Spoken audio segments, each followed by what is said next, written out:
Good evening. The theme of tonight's programming is facing the present, which can seem like a particularly daunting task, especially for a historian like myself who is used to dwelling in more distant temporal quarters. I think one way to apprehend the significance of this idea is through a study in contrasts. On the one hand, we hear regularly about the necessity of and challenges involved with facing the past. This usually connotes dealing with uncomfortable histories, sins of a former age, and recognizing their legacy in our own lives. From American slavery to the Holocaust and countless other examples the world over, facing the past is envisioned as something that requires moral courage. Moreover, facing the past is rightly understood as an activity that is profoundly future-oriented, a form of reckoning that must be performed before a better future can be built. Similarly, we are no doubt familiar with calls to face the future head-on, a directive that conjures up daring adventure of the sort needed to colonize Mars. Facing the future can in fact suggest many positions, from sturdy resolve to deal now with pressing ecological dangers so that our grandchildren might continue life on this planet, to fear of an assortment of dystopian possibilities, from nuclear Armageddon to the robots' takeover. Yet, facing the future can also suggest possibilities not yet imagined. For instance, optimism about a future of automation and equitable resource distribution, in which humans can finally fish in the afternoon and criticize after dinner. But the present? We of course live in the present and are directed to savor it, but what does it mean to face it? While tonight there will be a multiplicity of ideas put forth in response to this question, I would like to explore one interpretation that is quite a bit darker. Drawing on my ongoing work about contemporary religious violence and political nihilism, I find that facing the present is meaningful for what it seems to preclude, either reckoning with the past or building for the future. One of the more noteworthy phenomena in the recent history of the Middle East and South Asia has been the proliferation, since the early 1980s, of Islamic militant groups. While the decades immediately following the Second World War featured anti-colonial fighters and guerrillas under umbrellas like the PLO and the Baluchistan Liberation Front, these gave way to literally dozens of groups that appealed to religious concepts, terminology, and forms of identity. From Egyptian Islamic Jihad to Hezbollah and Harkat al-Jihad al-Islami in Pakistan, and of course Al-Qaeda and ISIS most recently. The talking heads who opine on this trend have often, because of their rather tenuous grasp of history, failed to note that it is in fact a trend, one that began rather recently. They are quick to point to certain verses from the Quran by way of explanation, and yet this leaves us with a question. Well then, why now? The Quran has been widely known and available for about 1400 years, and while there have been rebel groups in past centuries or calls to jihad by rulers, the rapid proliferation of so many groups in so many places is unprecedented. Similarly, the purposeful targeting of civilians and seeking out of suicide missions represent novel phenomena, not timeless ones. Why is this the case? And why, given this empirical data, do we still hear that religious violence is an unfortunate leftover from medieval times, rather than the product of our very modern and even postmodern present? Now, there are a lot of explanations one could offer that do not rely on essentialist claims regarding the innate nature of Islam, from the pivotal role of war and occupation to the crisis of legitimacy faced by many states in the region. Tonight, however, I want to think aloud about the type of political subjectivity and individual agency that contemporary militant groups invoke, particularly those that engage in terror attacks. Not only do such groups represent a recent development within Islamic history, but I would like to suggest that they exist in uncomfortable proximity to other forms of violence that exist closer to home. For instance, and despite some obvious points of departure, a number of astute observers have noted a common thread linking the ISIS recruit to the American mass shooter.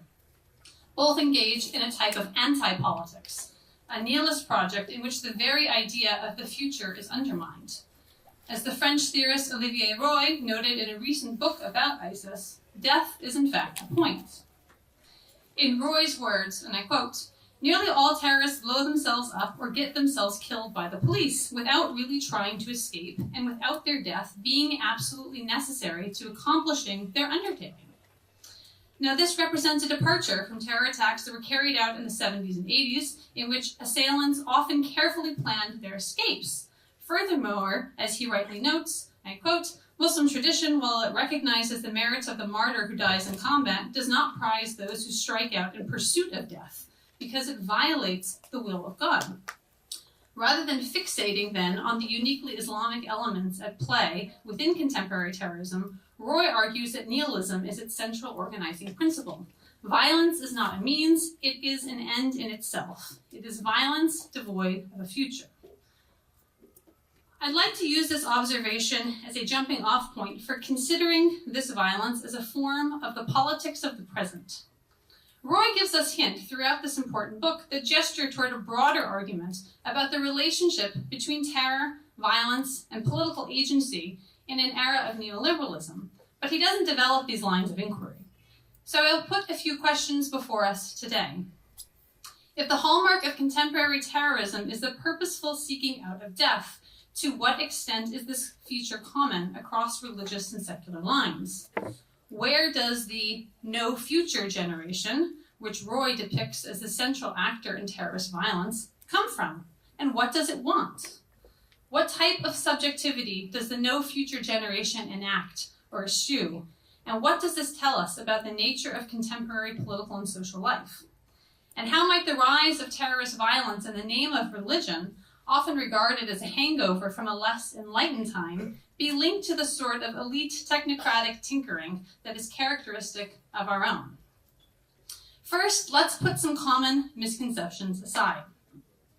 One of the most popular, yet verifiably false notions about those who are engaged in terrorist violence is that they come from impoverished, desperate backgrounds.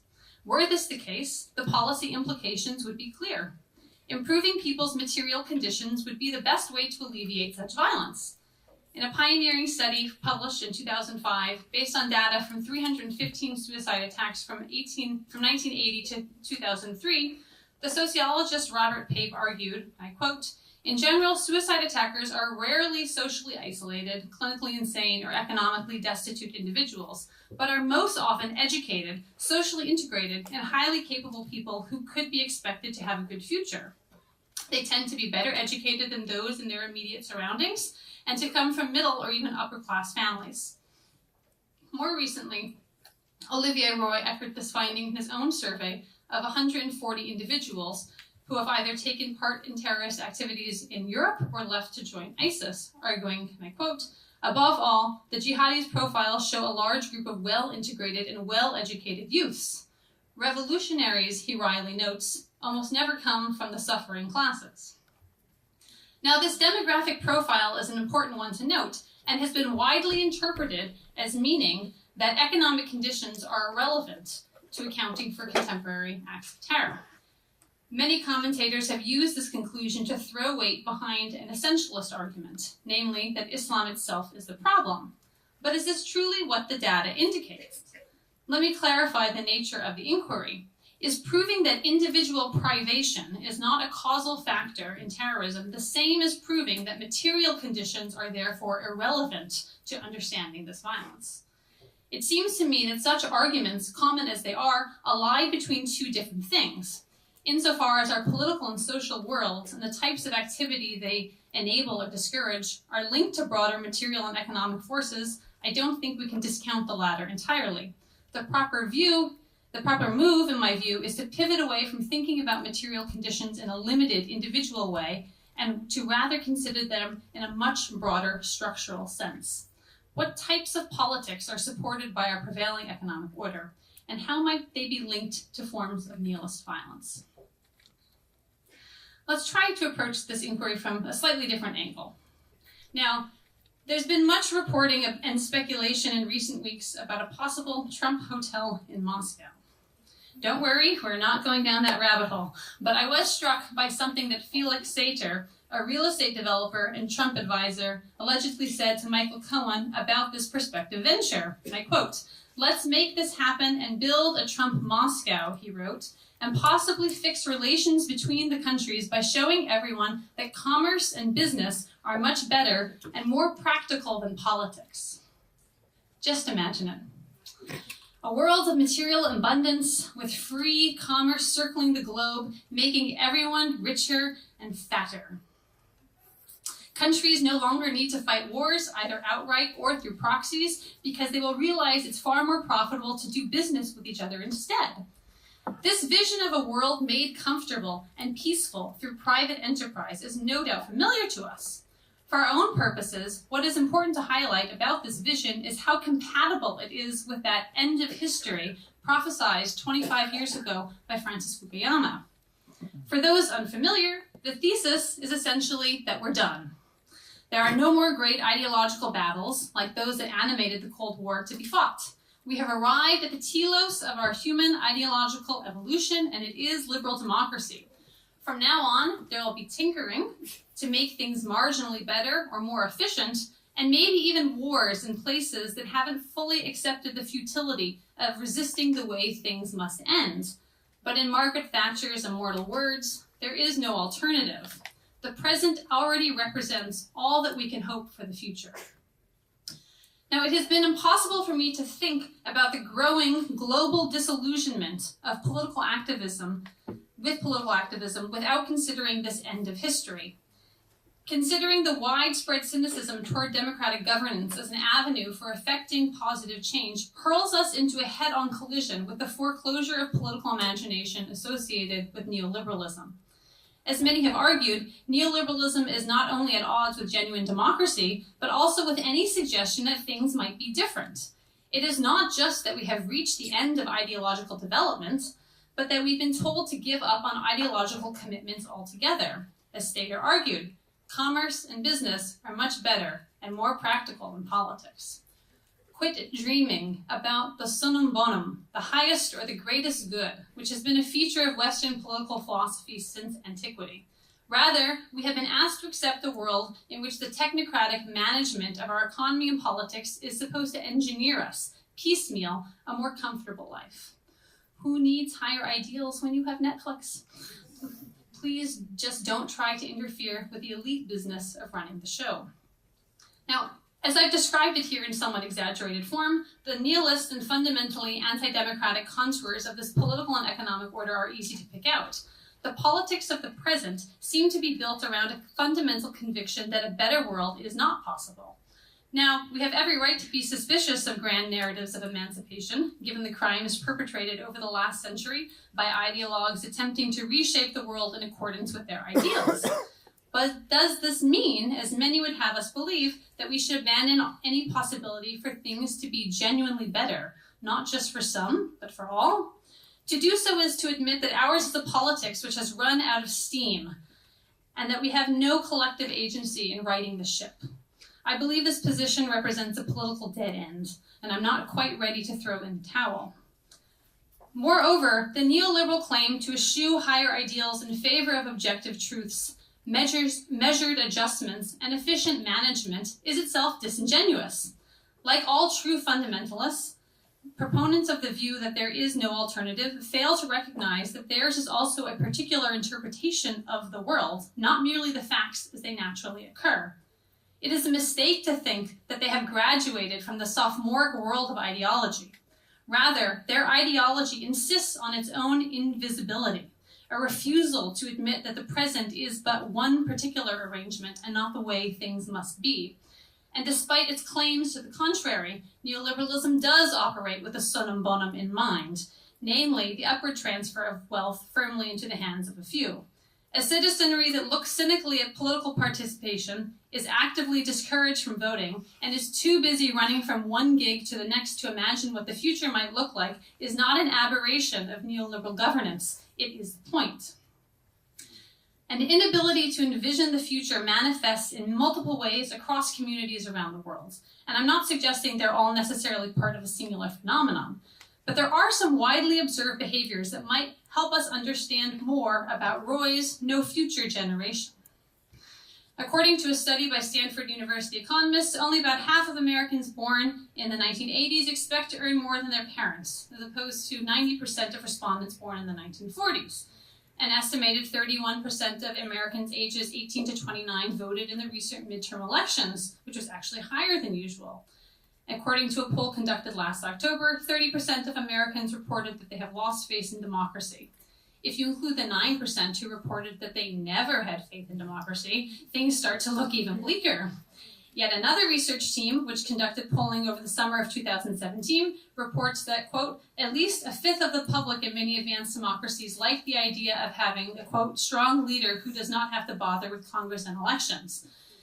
In the United States, a quarter of adults endorse that option, and 18% say that having the army rule would be a good or very good idea. In all, 3 in 10 Americans embrace at least one of these two authoritarian options. Democracy, once regarded as the best tool through which people could exercise sovereignty and enact policies that improve their lives, is everywhere falling out of favor. While we often associate this trend with the slide of Western democracies toward authoritarian rule, this is also a story that's been playing itself out in fascinating ways in Islamic context as well. For example, most Salafi interpretations of Islam hold that democracy is a hubristic attempt to substitute human legislation for the divine law of God, and as such, believers should not participate in democratic elections as either candidates or voters. Now, this should not be confused with an older, classical legal tradition of quietism, in which believers are enjoined by some to give obedience to rulers even if they are unjust. Asking what the classical Islamic tradition says about democracy is akin to asking what it says about socialized medicine. Thus, despite its claims to be rooted in an uncorrupted past, the Salafi anti-democratic position is in fact a wholly modern construct. Moreover, we should not be surprised to note that many of the strongest advocates for this view are on the state payroll in the Arabian Peninsula, or that such logic might be particularly appealing to authoritarian leaders. Interestingly enough, though, actual Salafi practices toward democracy are in fact more varied than this doctrinal position might suggest. And there have been a number of instances in recent years in which Salafis have formed political parties and entered the electoral fray. Moreover, these movements seem to correlate with the degree to which elections are actually free and fair. In the words of William McCants, for many Salafis, the less of a sham parliamentary democracy is, the more necessary it becomes to take part in the electoral process.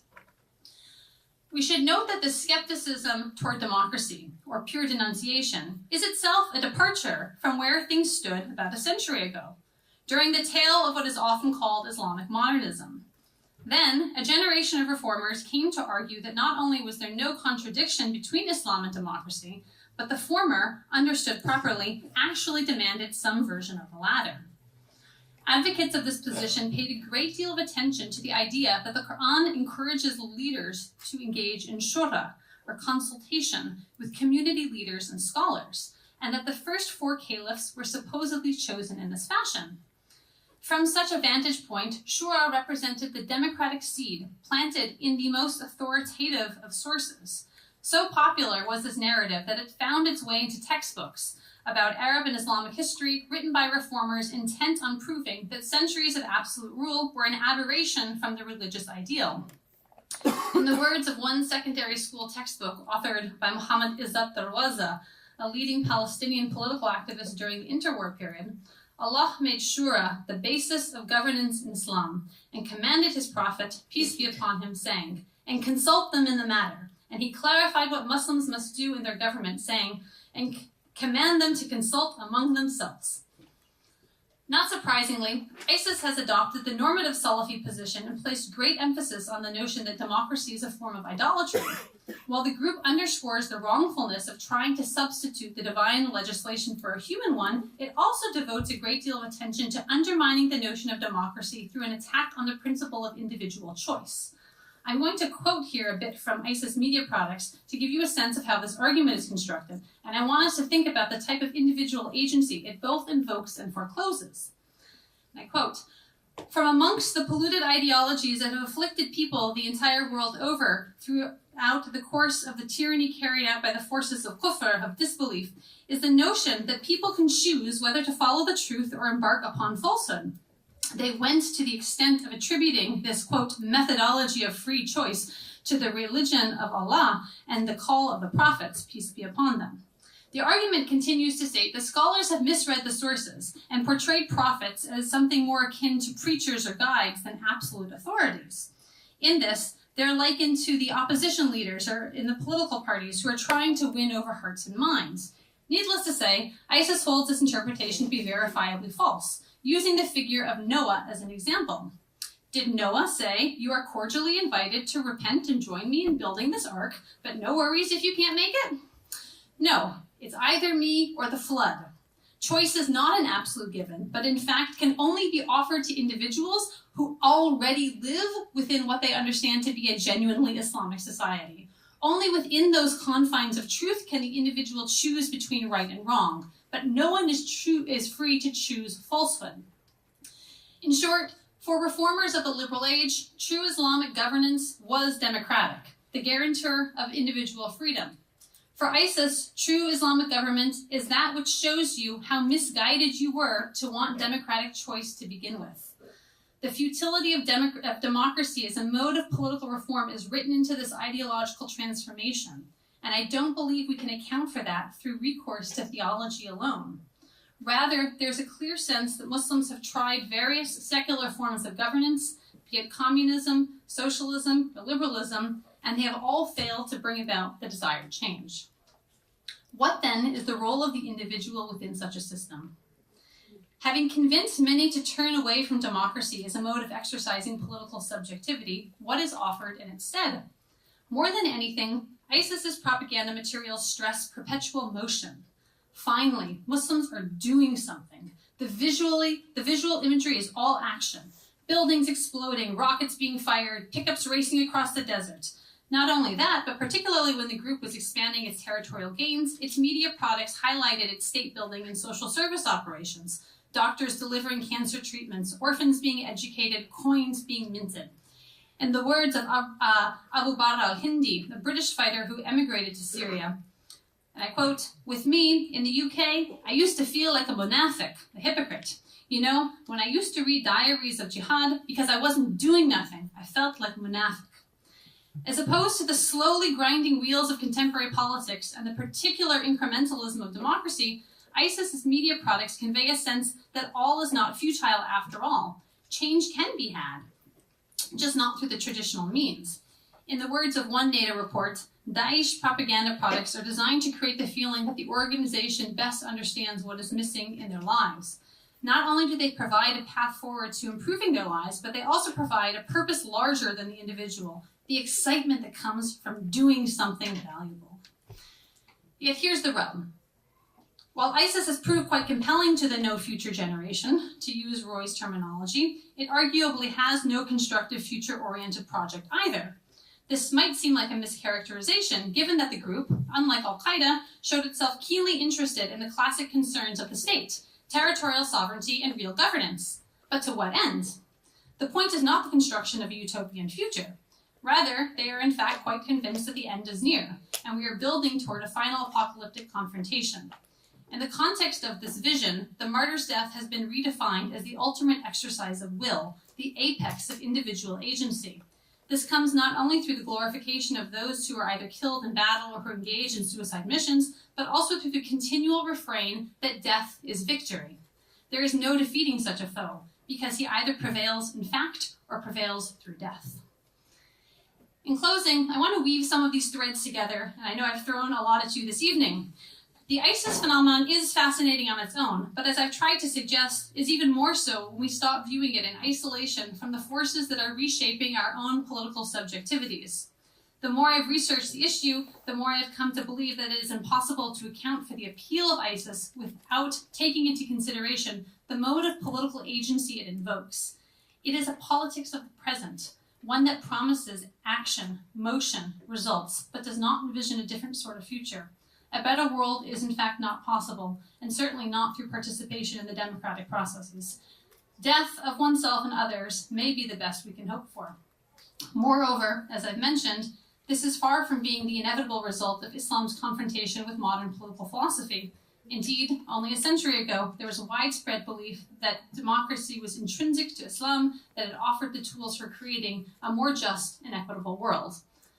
And while I don't want to suggest some sort of direct causation, I do think that this turn away from traditional political processes should be conceptualized alongside a broader, global in fact, sense of disillusionment with democracy as a means of effecting change. Moreover, the ascendant far right in many Western countries share certain features with ISIS when it comes to how they conceptualize authority and the individual's role within fundamentally anti-democratic systems. On the one hand, belittling traditional sources of power and the elite expertise they lay claim to. On the other, erecting a populist facade that actually serves to concentrate power in fewer hands than ever. Finally, I don't think we can account for these fundamental crises of faith in our capacity to move beyond the present in either material or ideological terms without confronting the disastrous effect of neoliberalism on our political imagination.